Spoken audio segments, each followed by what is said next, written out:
nombre es Omar Sebastián Malva, estudiante de Ingeniería Civil de la Universidad Militar Nueva Granada. En la asignatura Geotecnia a mí me correspondió el subtema Empujes en suelos, coeficiente de empuje activo y pasivo. Para comprender los empujes en los suelos, bien sea el coeficiente de empuje activo o pasivo, vamos a realizar un ejemplo en el que imaginamos que tenemos una caja en la que dos de estas paredes son fijas y la tercera está enganchada al resto con una bisagra de forma que ésta se pueda girar. Si depositamos algún tipo de material dentro de la caja, es necesario aplicar una fuerza para evitar que esta pared de aquí se venza. La pregunta es, ¿hasta qué punto se puede incrementar o disminuir esta fuerza de acá? Si se afloja esta fuerza, lo que va a suceder es que esta pared se va a ir cediendo y se va a ir inclinando de esta manera. Si la inclinación es pequeña, seguiremos siendo capaces de contener este material. Si se relaja la fuerza, lo que va a ocurrir es que se va a producir un colapso de una cuña de este terreno en la que intentará acompañar la pared móvil y se puede decir que fracasó la función estructural de la pared de aquí. Esta situación de fuerza mínima se llama empuje activo porque el suelo o el material está activamente empujando el elemento de contención, y cuando este elemento no es capaz de aportar la fuerza suficiente para mantener el material en esta forma, se produce este fracaso en el que esta cuña lo que hace es moverse acompañando esta pared. Por el contrario, si lo que hacemos es pasarnos de fuerza intentando contener este material, apretamos en exceso esta pared que tenemos aquí, pues el giro se producirá en sentido contrario. Se marca en rojo para saber cuándo es el suelo el que empuja esta pared o la pared la que empuja este material. Si se es lo suficientemente fuerte, lo que va a suceder es que se va a producir un fracaso de la contención de este material. En este caso, no porque el material venza el elemento que está contenido, sino por lo contrario, el elemento que tiene empuja el material y se produce un plano de rotura, mucho más inclinado que el que teníamos antes, en el que esta cuña que aparece marcada en rojo lo que va a hacer es intentar salir de la posición en la que se encuentra y por lo tanto haga un movimiento que lo que hace es alterar por completo este volumen de material o de suelo o lo que tenga. Esto lo que quiere decir es que cuando tenemos un material tipo suelo, una fuerza vertical, que en este caso es este material, tenemos un rango de fuerza por debajo del cual hay un fracaso de un tipo, por encima del cual hay un fracaso de otro tipo. Estos límites, como dije, hay uno mínimo que es un empuje activo y hay otro máximo que se llama empuje pasivo. Se llama pasivo porque en este caso es el suelo el que está pasivamente recibiendo una fuerza que es aplicada desde un origen ajeno. Estos dos conceptos son fundamentales para entender lo que está ocurriendo cuando aplicamos en el suelo una carga en la forma de una zapata. Continuamos con el subtema de teorías de Coulomb y Rankine. Teoría de Coulomb. Coulomb propuso un modelo para estimar los empujes del terreno planteando el equilibrio de una masa de terreno en forma de cuña. Al deformarse o moverse el muro, la rotura se produce a lo largo de dos planos, el formado por el interfase suelo-muro y el plano de deslizamiento en el terreno. La cuña formada por los dos planos se comporta como un bloque rígido de todas las cuñas posibles. Una es la que produce el empuje activo máximo y ese es el problema resuelto por este ingeniero francés en el año del 76. El método supone que las superficies de deslizamiento son planas, pero esta hipótesis es muy discutible en el caso del empuje pasivo. El problema queda resuelto para un muro cualquiera con un trasdos que no necesita ser vertical y un terreno con una determinada inclinación y con unas cargas sobre su superficie. Se supone conocido el peso específico del terreno, el ángulo de rozamiento interno y el ángulo de rozamiento muro-suelo. Es actualmente el método más empleado para el diseño de muros por métodos de equilibrio límite. Por otro lado, la teoría de Rankine, este método es más elegante desde el punto de vista matemático, explicando el empuje en términos de rotura por cortante del terreno. Se obtienen los empujes partiendo de un semiespacio infinito que se encuentra en estado de Rankine, es decir, un estado de equilibrio plástico y en donde el muro no produce ninguna perturbación. Se supone que el terreno es homogéneo e isótropo y en estado de equilibrio plástico, es decir, se acepta que toda la masa en el trasdos del muro está en situación de rotura y por tanto en cualquier punto el estado tensional pertenece a un círculo de Moore que es tangente a la línea de rotura de este suelo. Además, Como hipótesis adicional, no hay variación de tensión en los puntos de cualquier plano paralelo a la superficie del semiespacio. En este modelo puede resultar un tanto conservador, pues solo considera el ángulo de rozamiento interno del terreno, olvidando el efecto favorable del rozamiento entre el muro y el terreno. Este método tiene muchas aplicaciones prácticas, por ejemplo, en muros ménsula, donde la suposición de Rankine no supone grandes desventajas y simplifica enormemente los cálculos. El cálculo de empuje sobre un muro con el modelo de Rankine se reduce a obtener las precisiones efectivas y la profundidad correspondiente a aplicar fórmulas correspondientes. De esta forma es muy sencillo calcular terrenos estratificados. Las conclusiones. En el caso de terrenos estratificados, la inclinación del plano de deslizamiento depende de cada terreno, con lo que el problema puede ser indeterminado si utilizamos el modelo de Coulomb. En este caso, Rankine es más fácil formulación, que suele ser recomendable en el caso de muros ménsula. El método de Coulomb no tiene en cuenta la presencia de grietas de tracción, por lo que con terrenos cohesivos en el cálculo de la profundidad de estas grietas se debe hacer con Rankine.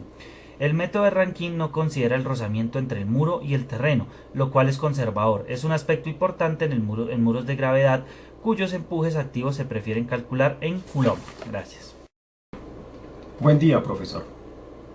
Soy el alumno Germán Freddy Sánchez Gómez de la Facultad de Ingeniería Civil de la Universidad Militar Nueva Granada. Continuando con el tema de empujes, me correspondió el subtema número 3, muros de contención. ¿Qué es un muro de contención? Los muros de contención son elementos constructivos que cumplen con la función de cerramiento, soportando por lo general los esfuerzos horizontales producidos por el empuje de tierras. En otros tipos de construcción se utilizan para contener agua u otros líquidos en el caso de depósitos. Un muro de contención no solo soporta los empujes horizontales transmitidos por el terreno, debe también recibir los esfuerzos verticales transmitidos a pilares, paredes de carga y forjados que apoyan sobre ellos. Clasificación de los muros. Clasificación según su función. 1. Contención de tierras. Cuando el muro de contención se construye para contener tierras, se debe tomar en cuenta dos aspectos importantes, la impermeabilización y el drenaje. 2. Contención de líquidos. Cuando el muro de contención se construye para contener líquidos, se tomará en cuenta la impermeabilización como aspecto principal. Por esta razón se utiliza un vibrado controlado. Clasificación según su diseño.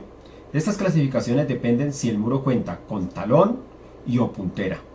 1. Con talón y puntera.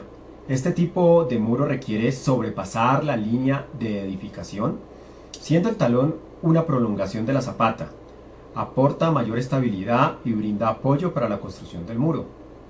Muro sin talón y puntera. Hay casos como el de la vía pública en el que no será posible construir el talón. Por esta razón se construyen los muros en forma de L. Es menos seguro que el muro con talón y puntera, pero si ha sido construido de manera adecuada no habrá ningún problema. Muros de talón y sin puntera. Similar al caso anterior, también se construye el muro en forma de L. Aquí podemos observar el gráfico de los muros. En esta parte verificamos el talón y aquí podemos ver la puntera. Al lado izquierdo de sus pantallas tenemos el terreno de los muros. El fuste. Aquí tenemos muro con talón y muro sin talón. Clasificación según el tipo de construcción. Muro de gravedad. Son muros de contención bastante robustos que trabajan con su propio peso y el suelo para generar mayor estabilidad. Es por esto que son menos propensos a sufrir esfuerzos de flexión y no requieren estar forzados con acero. Los muros de gravedad suelen construirse en concreto u hormigón simple o mampostería de piedras. Muro de semigravedad. Similar al muro de contención de gravedad, sin embargo, se disminuyó en las dimensiones de la sección y se somete a esfuerzos de flexión. Es por esto que sí debe añadir esfuerzo de acero. Muro de voladizo estructural. Antes de dar el detalle de este tipo de muro de contención, definamos qué es voladizo. Un voladizo es un elemento rígido similar a una viga que se apoya en otro elemento vertical que sobresale. Los muros del voladizo se construyen en concreto u hormigón reforzado. Se usa en tallo, el cual funciona como un voladizo y soporta grandes cargas de flexión. Por esta razón se esfuerza con acero para hacerlo más sólido. Muro con contrafuertes. En este tipo de muro de contención es similar al voladizo.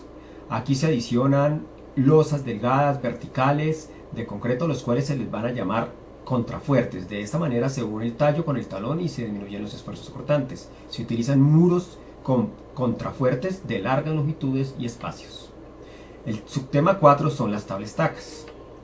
¿Qué es una tablestaca? Las tablestacas o tableestacas, sheet piles, son un tipo de pantalla o estructura de contención flexible en la que la dimensión longitudinal es muy superior a las otras. Están formadas por elementos prefabricados que suelen ser de acero, aunque también las hay de otros materiales. Los elementos prefabricados que componen las tablestacas se hincan en el terreno mediante vibración o golpeo. Utilización de las tablestacas. Se utiliza fundamentalmente para el sostenimiento lateral del terreno y sobre todo en presencia de nivel freático. Sirve para delimitar espacios y funciones en terrenos con desniveles. En ocasiones el uso de tablestacas ofrece ventajas frente a otros sistemas de contención tradicionales, por ejemplo los muros pantalla, tales como el aumento de los rendimientos en la ejecución de su obra y un mejor acabado de los elementos hormigonados, por ejemplo acabado superficial y ejecución de una correcta impermeabilización en muros de sótano. ¿Dónde se usan las tablestacas? El tablestacado se utiliza principalmente como sostenimiento lateral de los terrenos, por lo que permite llevar a cabo cualquier tipo de excavaciones de taludes, zanjas, pozos, sótanos. Esto puede ser por debajo y sobre el nivel freático. Asimismo sirve como encofrado para construcción de túneles, construcción de muelles, expansión de puertos y recuperación de construcciones con problemas de fuga. Adicionalmente, las tablestacas cumplen la función de protección en muros de terraplén, en la remediación de suelos contaminados y contra inundaciones. Las tablestacas se clasifican según su material, son las siguientes: tablestacas de madera, tablestacas de hormigón y tablestacas de acero. Podemos ver la figura al lado derecho de la pantalla. Pantalla de tablestacas. La pantalla de tablestacas anclada es la mejor opción si se necesita el espacio de excavación libre y no cumple con las condiciones requeridas para construir otras variantes de tablestacas. Muchas gracias.